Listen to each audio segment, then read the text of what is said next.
Puerto Rico has been a place for many years of a high UFO alien activity. At first we didn't know for sure what was the reason for this, but now we have come to the knowledge of many situations that seem to imply that the island is being used possibly as an alien base or something like that. There are two main places in the island, one under the U.S.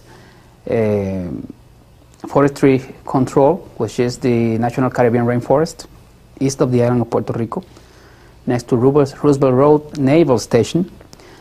And the other main area of activity is to the southwest of the island, next to the towns of Cabo Rojo, Lajas, etc. Many UFOs are being seen very frequently, flying over these areas, going underground or going underwater in the coastline or coming out from the water, from the sea. Recently we have had all these cases of this many cattle and different animal mutilations too, with these strange creatures that the media has dubbed as the Chupacabras or goat suckers, which we have called the anomalous biological entities. Okay. And also there have been many encounters with aliens, UFO adoption cases, and many such situations. Didn't I hear about airline encounters in Puerto Rico? Yes, many of them. Recently there was a major incident in which down in the south of Puerto Rico, some police officers were flying in a Cessna airplane coming out from the west, from the town of Cabo Rojo toward the city of Ponce, later farther to the east in the south of Puerto Rico. And they were surprised to see at 3 p.m. in the afternoon, in broad daylight, out at sea several miles from the town of Guayanilla, this huge object, about a mile in size. Okay, a typical flying saucer with 4 stories, many rows of windows around these different stories, metallic looking, silvery, with a big dome on top.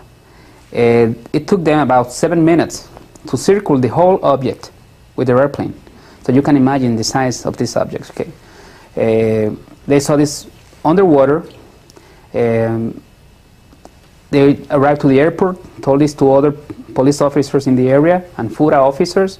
FURA is a government agency that works with the police of Puerto Rico, where they have many aircraft to deal with emergency situations, also with the fight against drugs. They are called FURA, Fuerzas Unidas de Rápido Acción, which means fast forces, action forces, and mainly aircraft. Okay. Later on, there was this other incident in which late at night, a police officer coming out from the city of Ponce saw this brilliant point of light next to Caja de Muerto Island, south of Ponce, out at sea. And believing that maybe it was something that had to do with drugs trafficking, he sent some people out from FURA, from Ponce, in one helicopter to check this out. As they approached the site, they found out it was a huge flying saucer hovering midair, and the flying saucer disappeared very fast to the south.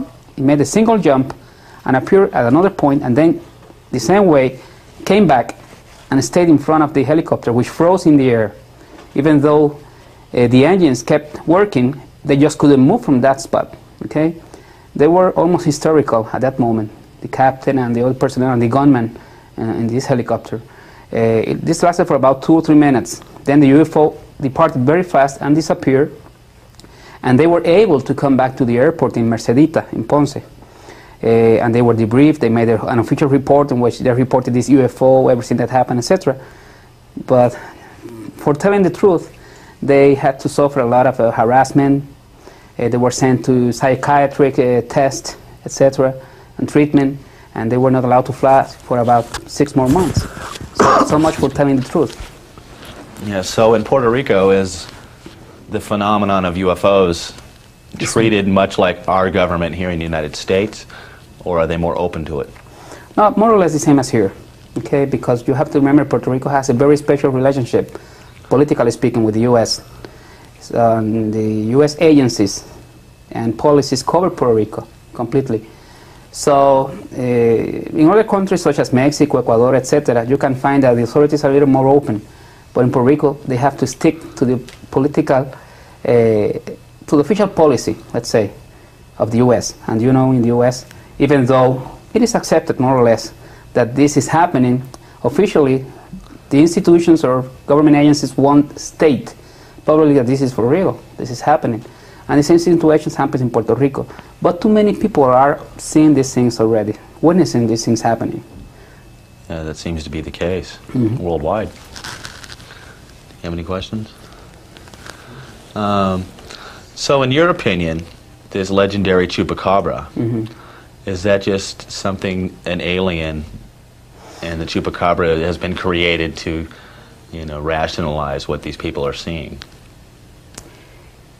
At first, we used to believe that maybe these weird creatures, chupacabras, or anomalous biological entities, as we call them, were some type maybe of genetic manipulation, some type of experiment gone awry that someone had made in the island of Puerto Rico and escaped to the environment and was doing all this type of things, you know, killing the animals, etc. in this way, because even though no one had actually seen the creature killing the animals and extracting blood and fluids from the animal, etc., and certain organs, they were observed in many occasions in the same sites where this happened, okay, next to the animals sometimes, in the same places before and after this happened during the incident. So there was a direct association between one thing and the other, okay. Afterwards, we have investigated many cases in Puerto Rico in which good, reliable witnesses all over the island have observed these creatures together with another type of humanoid type creatures or aliens. Okay, they are more human looking. They are not the common grays that are described so many times in ufology, okay, worldwide. These are more human-like, okay? It is like a blend between these two species, our species and gray type species. They are seen together. They seem to be supervised by this other type of beings. They have been seen coming out from craft, flying saucer type craft or pyramid shaped craft. Always the same type, once and again in different parts of the island. And there's a pattern. When there's a pattern, there's something to it. And as I told you before, the witnesses are very good, serious, reliable people. And they are given the same details, both about the creatures, both about the aliens and the crafts. So we do believe there's something to this, okay? This is happening all over Puerto Rico.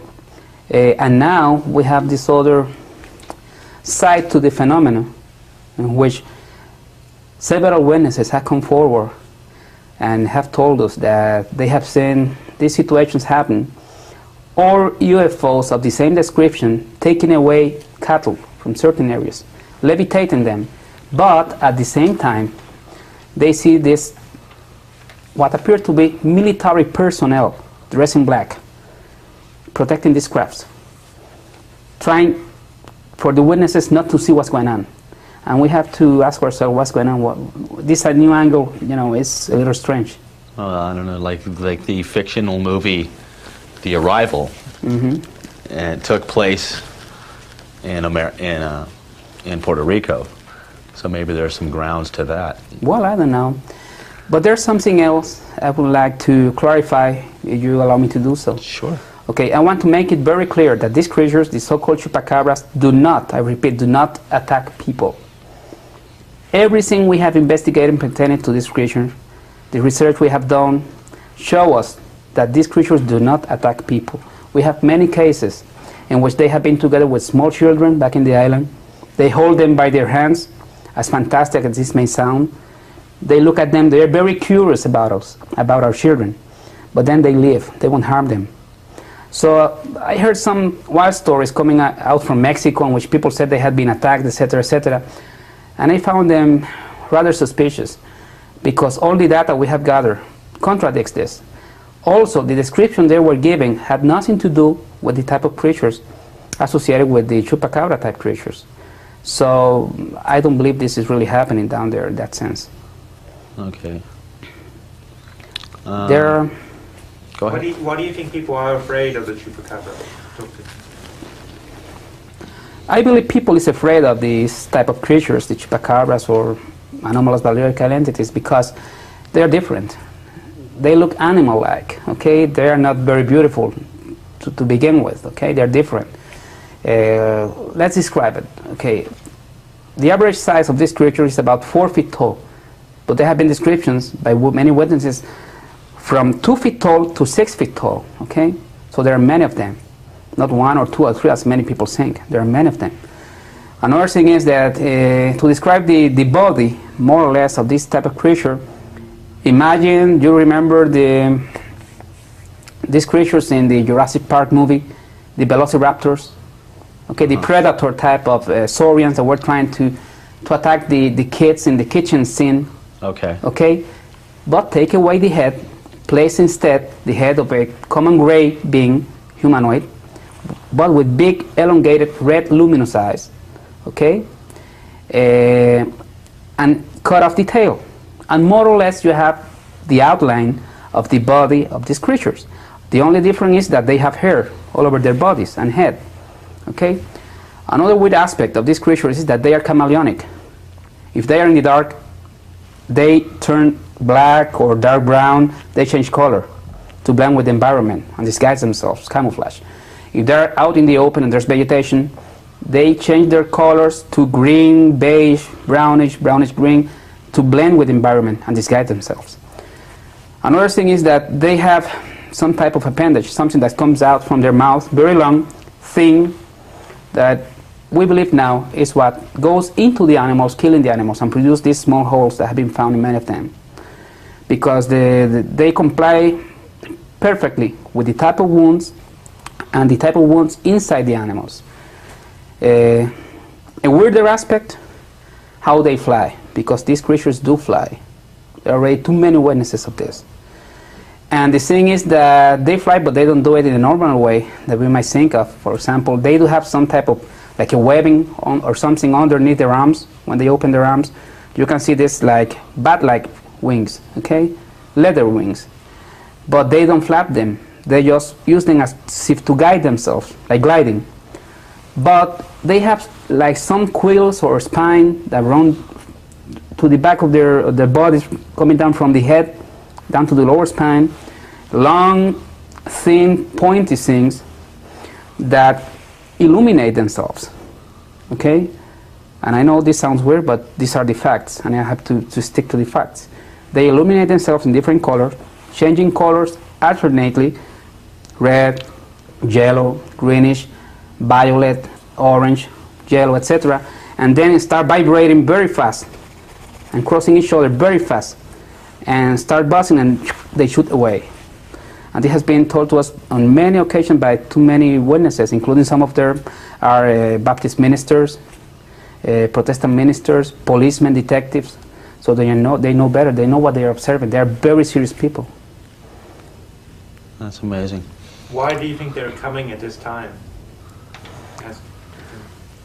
Well, this phenomena of the mutilations have been happening in Puerto Rico for a long time, as well as in the United States and in many other countries. But why are they allowing themselves to be seen, observed openly? I don't know. In Puerto Rico, they have been seen openly for about almost 3 years now, since the end of 1994. The phenomenon continues to happen back in the island, even though the media is trying to keep everything quiet now, because last year there was almost a state of panic back in Puerto Rico with this situation. You could have in one single day 60, 70, 75 attacks, okay, in which 50 sheep, 10 cows in different places, 30 chicken, goats, etc. appear like this. They have observed this creature in the same places, UFOs, etc. So the people was starting to, get a little nervous about the situation. So they had to quiet down. Is the Puerto Rican military still involved in like sweeping the forests? Not the Puerto Rican military, because the official agencies did not get involved. Okay, officially to the government this does not exist. Okay, the Agriculture Department of Puerto Rico, the Natural Resources Department denied everything.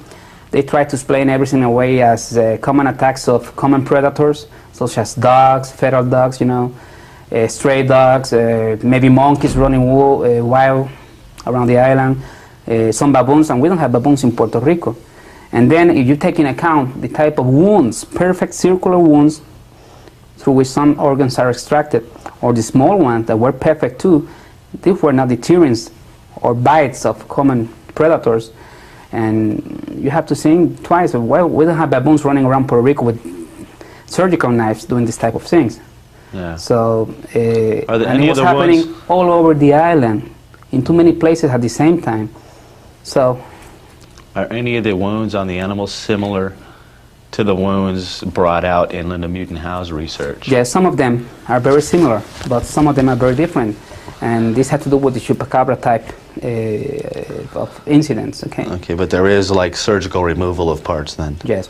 Okay. And the thing is that these creatures seem to be intelligent. We're not dealing with a common animal, okay? They do behave in an intelligent manner. They know the difference between people and animals. In many of the attacks, we have found that some of the animal killed when we have made some necropsies together with veterinarians back in Puerto Rico, such as Dr. Carlos Soto, who have been our main helper in this type of investigations. For example, in many occasions you find 3 holes in a triangle going into the animal. In most cases, at first, through the side of the head or lower neck or jaw, going up into the head of the animal. In all occasions, the wounds follow the same path inside the organism. At first, they go inside the animal, behind the head or the side, and go directly to the brain, cutting it off, killing the animal instantly. According to Dr. Soto and others, this technique is similar to an euthanasia technique, and this implies intelligence, and implies also that these creatures know that the animals they are killing are going to suffer, and they want to avoid them suffering too much. And again, this implies intelligence. Definitely.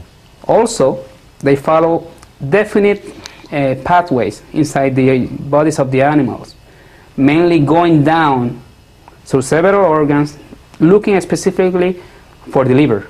Why? We don't know. Either they take away the whole liver or part of it, like a biopsy, or they take part of the heart, and in most occasions, the reproductive organs, or a piece of them. So once and again, the same type of wounds, following the same path inside the animals all the time, like a regular pattern. This has nothing to do with common predators that just bite the animal, take a chunk of meat again, away, and that's it. Yeah. Tearing the flesh. There's a pattern here, an intelligent pattern. How do you think this is going to affect governments and religion and things like that? You mentioned that at the very beginning. Well, I think that the development of the UFO phenomena is going, of course, to make something change in our human society here on planet Earth, because religion, there's some aspect of religion that will have changed, but anyway, God will maintain its main position in the same place it is at this moment, so this won't change. Many people think there's going to be a chaos, okay, that there's going to be mass hysteria all over the world when it is announced that this is for real, that we're not alone, that other beings are visiting us, or maybe living already here with us, okay, sharing this planet, which seems to be what is really happening, according to what's happening in Puerto Rico and other places.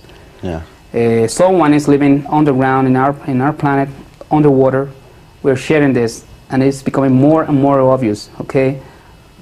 The new technology we have allows us to take more pictures, more videos. The satellite scannings, etc., shows this presence. So people is becoming aware of the situation. As I said before, the powers that be in our society, our human society, believe that maybe there's going to be some type of panic that may bring some type of economic shock.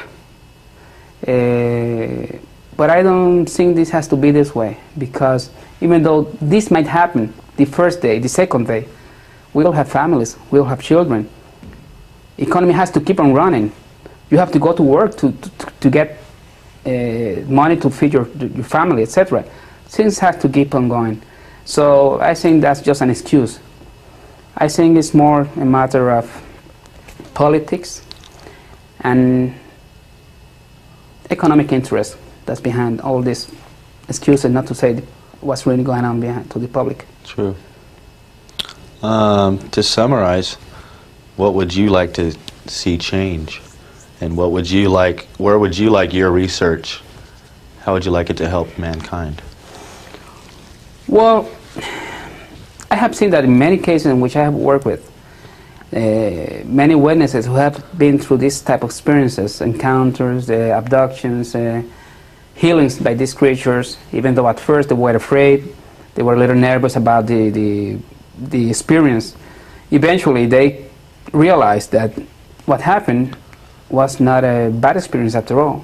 Okay, they had been healed, their views on life and spirituality grew much more than before. They changed for the better. And I have the feeling that it might happen to us as a whole in our society. Once we know for sure that we're not alone, that there's something else beyond those boundaries that we have established for ourselves, I think people will start thinking otherwise. You know, we'll open more to the universe, we'll be more spiritual, maybe more brothers to our fellow men, and many things will change, maybe for the better. Okay, that's why I'm this, because I have this feeling, and I know that what's going on is truly important to the future of all of us. And in that sense, I have made this commitment to help bring these things out, and maybe this way help all of us together to get another step ahead. Well, we share a goal here. Mm-hmm. What would you think would happen next with the Chupacabra? How do you think people are going to start hunting them down, and what do you see happen? Well, about the Chupacabra situation again, it continues to happen back in Puerto Rico, but the media is not paying any attention to it because they are trying to keep it quiet for the moment.